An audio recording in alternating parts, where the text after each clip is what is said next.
Hello guys, কেমন আছো তোমরা? আশা করি ভালো আছো আর আমিও খুব ভালো আছি। তো এখন বাজে দুপুর 2টো আর এখন থেকেই আমি ব্লগটা শুরু করছি।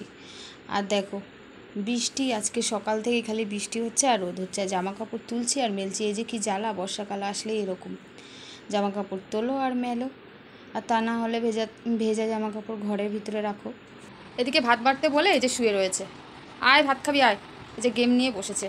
আর আমি এই স্নান করে উঠলাম, আমার কি খিদে পাচ্ছে। তো চলো বন্ধুরা, আজকে কি রান্না করেছি সেটাই তোমাদের সঙ্গে শেয়ার করব, দেখে নাও। আজকে আমাদের এই যে প্রথমত ভাত, আর এখানে আছে কুমড়ো ভাজা, আর এখানে আছে উচ্ছে ভাজা, আর এই যে ডিম রান্না করেছে আজকে। ডিম যেহেতু আজকে হাজব্যান্ড সকালে বেরিয়ে গেছে, বাজারে যাওয়ার টাইম পাইনি, তো সেখানে ডিম আনিয়েছিলাম ছেলেকে দিয়ে। আর এখন ছেলের জন্য আর আমার জন্য ভাত বেড়ে নিচ্ছি। আমি জানো স্নান করে উঠলেই আমার ভীষণ খিদে পায়, আমি আর পারি না, যেহেতু সকালে খাওয়া হয় না। চা খেলে কি আর পেটে থাকে বলো তো? চা আর 2টো বিস্কুট খেয়েছি। আজকে ছেলে বলছে কি, মা পার্লেজি বিস্কুট নিয়ে আসবো? তা আমি বলছি কি হ্যাঁ নিয়ে আয়। বলছে কি পার্লেজি বিস্কুট না অনেক দিন খাওয়া হয় না। সত্যিকারের বন্ধুরা, পার্লেজি বিস্কুট কিন্তু অনেক পুরনো বিস্কুট, তাই না? সেই 3 টাকা দাম, আমরা ছোটোবেলায় যখন খেতাম তখনও 3 টাকা ছিল, এখনও 3 টাকা। তো বিস্কুটের প্যাকেটটা একটু চেঞ্জ হয়েছে, আগে ছিল বড়, এখন ছোট হয়েছে। এই যে এখানে ছেলের ভাত বেড়ে দিয়েছি। কুমড়ো ভাজা বলে সেদ্ধ হয়নি, আর কুমড়ো যদি বেশি সেদ্ধ করি তো সেক্ষেত্রে কুমড়ো না একদম কেমন কাদা কাদা হয়ে যায়, ভালো লাগে না খেতে। কুমড়োটা মিষ্টি আছে, আর উচ্ছে ভাজা তো একদমই খাবে না, সেজন্য আমি একটু উচ্ছে ভাজা নিয়ে নিচ্ছি। আমি উচ্ছে আর এই কুমড়ো দুটোকে মিশিয়ে খেয়ে নেব। আয় দেখো দেখো, পাখাটাকে লাগা এখানটায়, তাড়াতাড়ি আয়, পাখাটাকে এখানে সেট কর।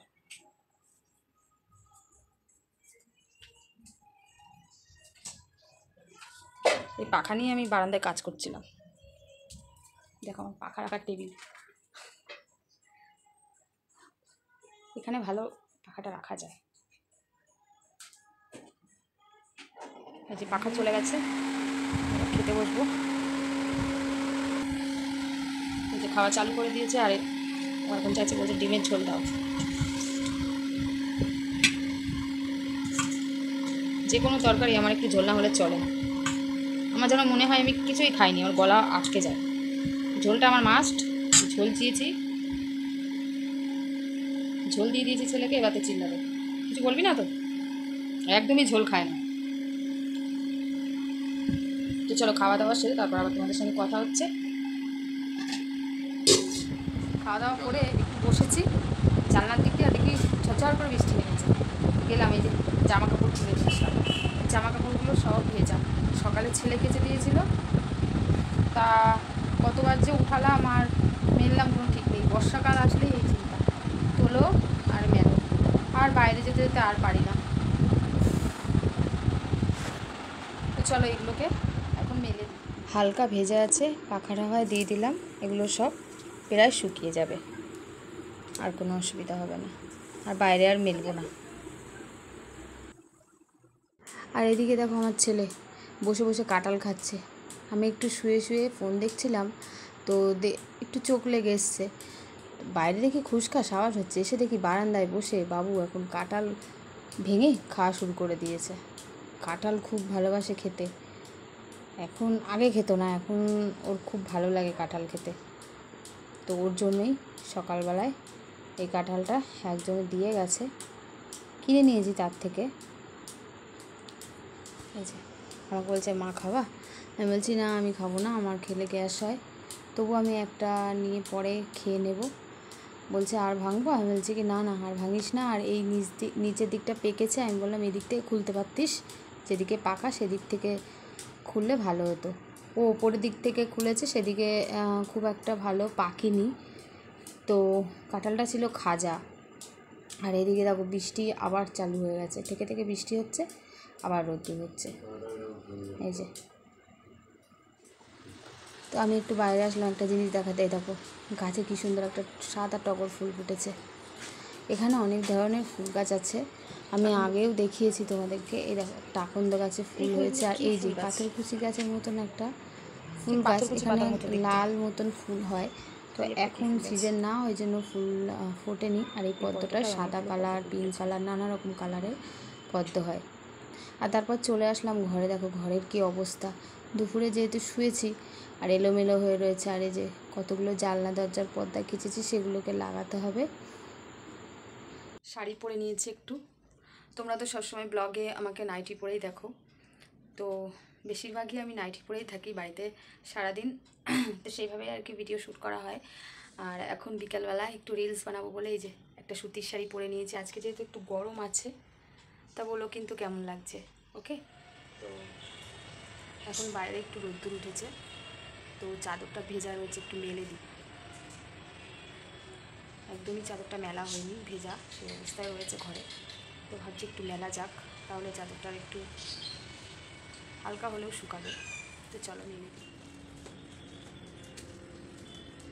চাদরটা অনেকটাই ভেজা আছে, ভালো করে শুকায়নি। আজকে ভাবছিলাম কাচবো না, কিন্তু আগের দিন পাখা যেহেতু ঝেড়েছিলাম, পাখায় ঝুল পড়েছিল, এবার চাদরটা না কাচলেও হয় না। তো সেজন্য চাদরটাকে একটু কেচে দিয়েছিলাম। তো বাইরে চেয়ারে মেলে দিয়েছি, আর দেখছি সারাদিন ধরে বৃষ্টি হচ্ছে। তো সে এইরকম জল শুধু তো আর মেলা যায় না ঘরে, তো হাওয়ায় একটু থাক, টেনে গেলে ঘরে নিয়ে যাব। তো হয়ে গেল আমার চাদর মেলা। দেখো এই মহারানী আবার কখন এসে বসলো এখানে। কিরে, কখন আসলি তুই? হ্যাঁ, এই যে রকি, দাঁড়া বিস্কুট দিচ্ছি তোকে, বিস্কুট দিচ্ছি দাঁড়া। আর এখন চলে আসলাম একটু ঘরটা গুছাতে। যেহেতু দুপুরে শুয়েছিলাম, তারপরে ঘরটা আর গোছানো হয়নি। আর আমার ছেলে যখন খুশি তখন এক একটা করে জামা কাপড় পরবে আর সব বিছানায় এনে রাখবে। দেখো কি অবস্থা, একটু গোছানো থাকে না, সব অগোছালো করে দেয়। হ্যাঙ্গারের থেকে যত জামা কাপড় থাকবে সব পারবে, এক একটা করে পরবে আর সব বিছানায় আনবে। যতবার বাইরে যাবে ততবার জামা কাপড় খালি পরবে আর নামাবে, পরবে। তো ওর জন্য আমার ঘর একদমই গোছানো থাকে না, খুব ঘর এলোমেলো করে।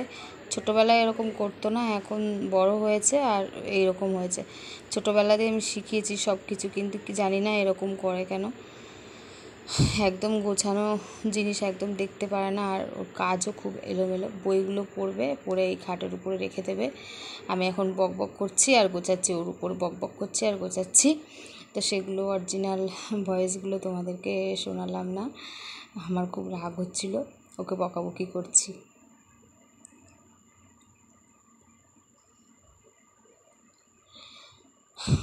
আর এই চাদরটা পেতে রাখি, ও এর উপরে বসে খাবে দাবে সব কিছু করবে। মানে ভাতটা খায় না, এই ধরো হচ্ছে চানাচুর, তারপরে বিস্কুট, এই সমস্ত খাবে। ওর একটু টুকিটাকি খাওয়ার খুব স্বভাব আছে ছোটোবেলাতে থেকে। তো সেজন্য আমি এটা পেতে রাখি। আর বারবার তো চাদর তুলে ঝাড়া সম্ভব না, ওই চাদরটা তুলে ঝেড়ে নিই, আবার পেতে দিই। দেখো আবার এই একটা চাদর, এটা জানলায় দিয়ে রেখেছিল, জানলা দিয়ে রোদ ঢুকছে বলে।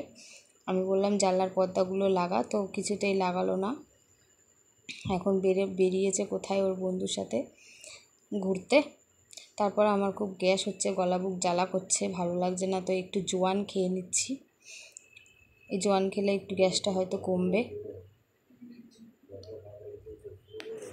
তারপর এদিকে চলে আসলাম এই যে সন্ধ্যাবেলায় চা বসাতে। এখানে দুধ বসিয়ে দিয়েছি আর একটু চা বসিয়ে দিতে। ওদিকে ছেলে গেছে দোকানে, ও গেছে একটু কেক আনতে। আর কিছু বাসন ছিল, সে বাসনগুলোকে টুকটাক করে এবার একটু গুছিয়ে নিচ্ছে। আমার সব থেকে অ্যালার্জি হলো বাসন গুছানো, একদমই আমার বাসন মানে জায়গায় রাখতে ইচ্ছা করে না মেজে এসে। আর আমার খুচরো বাসন মানে এই বাটি, ঘটি, গ্লাস, এগুলো প্রচুর বেরোয়। বড় বাসনের থেকে ছোট ছোট বাসনগুলো বেশি বেরোয়, ওগুলোকে সব গুছিয়ে নিচ্ছি এক এক করে। আবার অগোছালো দেখতেও ভালো লাগে না। আর এদিকে চা আমার হয়ে গেছে, এবার চাটাকে আমি ছেঁকে নেব। চলে এসেছি চা নিয়ে ঘরে, ছেলেকে খাটের উপরে দিয়েছি, ও চা খাচ্ছে আর আমি এখন খাবার টেবিলে বসে বসে চাটা খেয়ে নিচ্ছি। চাটা আজকে খুব ভালো হয়েছিল। আর তারপর এই যে এখন হাজব্যান্ড গেছিলো একটু বাজারে মাছ আনতে, তো গিয়ে দেখলো যে মাছ সেরকম ভালো না। সেজন্য আমাকে বললো যে মাংস আনবো। আমি যে ঠিক আছে, একটা গোটা মুরগি নিয়ে এসেছিলো ছোটো বাচ্চা দেখে, তো সেটাকে কেটেই নিয়ে এসছে। আর সাথে চিংড়ি মাছও নিয়ে এসেছে। তো চিংড়ি মাছগুলো বাছছিল ও, আমি আবার বলছি দেখো এইভাবে বাছতে হয়, তো আমি ওকে একটু দেখিয়ে দিচ্ছিলাম। উনি তো বড় পণ্ডিত মশাই, তারপরে আমি আবার একটু পণ্ডিতগিরি করছিলাম যে চিংড়ি মাছের মাথার দিকে একটা নোংরা থাকে সেটাকে ফেলে তারপরে বাছতে হয়। আর এদিকে মাংসটাকে আমি ঢেলে নিয়েছি, আর এদিকে আনাজগুলো কেটে নিয়েছি, মানে আলু, পেঁয়াজ, রসুন, আদা সব দেখতে পাচ্ছ কেটে নিয়েছি। তারপর আমি বাইরে থেকে ভালো করে ধুয়ে নিয়ে এসেছিলাম মাংসটা, ট্যাঙ্কির জল যেহেতু, তারপরে ঘরের জল দিয়ে একটু ভালো করে এই যে ধুয়ে নিলাম। তারপরে এই যে বাটাবাটি শুরু করে দিয়েছি, আদা রসুন সব নিয়ে রেডি করে বসে গেছি বাটতে। মিক্সারটা অনেক দিন থেকে খারাপ হয়ে পড়ে রয়েছে, আমার মুখ ব্যথা হয়ে গেছে বলতে বলতে যে একটু দোকানে নিয়ে যাও, দোকানে নিয়ে যাও। আমার কথা একটু গুরুত্ব কমই দেয়, যার কারণে আমি বলে বলে বলে মানে বিরক্ত হয়ে গেছি। আর শুনছে না যখন বলা বাদ দিয়ে দিয়েছি। আর এদিকে শিলটাও এত সমান হয়ে গেছে যে বাটতে গেলে আমার দম বুকে উঠে যাচ্ছে, বাটতে পারছি না, স্লিপ খেয়ে যাচ্ছে। এই যে এক এক করে আদা লঙ্কা সবই আমার প্রায় বাটা হয়ে গেল। আর জিরেটা গুঁড়ো আছে, জিরে গুঁড়ো দিয়ে দেবো। জিরেটা বাটতে গেলে আরও বেশি কষ্ট হয়, জিরেটা বাটতে গেলে একটু সময় লাগে আর একটু গায়ের জোরটাও বেশি লাগে, যার কারণে আমি গুঁড়ো জিরে দিয়ে আপাতত রান্না করছি। আমাদের ঘরে আবার একটু বাটা পছন্দ করে আমার হাজবেন্ড।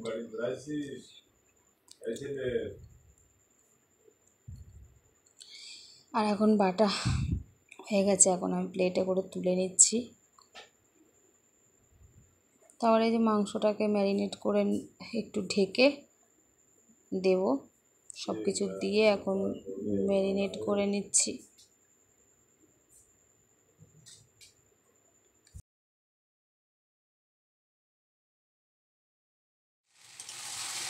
আর এদিকে রান্না আমার চালু হয়ে গেছে। আর ওদিকে চিংড়ি মাছটাকে আমি একটু জল দিয়ে জ্বালিয়ে নিচ্ছি। আমাকে বললো চিংড়ি মাছটা জ্বালিয়ে রেখে দাও সকালের জন্য, যেহেতু সকালে বাজার করার সময় পাবে না, ও তাড়াতাড়ি বেরিয়ে যাবে। আর এদিকে এই যে চলে এসেছি খেতে, খাওয়া দাওয়া ভিডিওটা শ্যুট করব ভুলেই গেছি। তো সবার খাওয়া দাওয়া হয়ে গেছে, লাস্ট আমি খাচ্ছিলাম, তখনই আমি ভিডিওটা শ্যুট করছিলাম। তো দেখো এই যে খাবার দাবার প্রায় শেষের দিকে। তো চলো গুড নাইট, এখানেই শেষ করছি ব্লগটা। ভালো লাগলে লাইক কমেন্ট শেয়ার অবশ্যই করে দিও, আর আমাকে সাপোর্ট করো বন্ধুরা। আমাকে যদি তোমরা সাপোর্ট করো তাহলে আমিও তোমাদের পাশে থাকবো। তো চলো গুড নাইট, টাটা।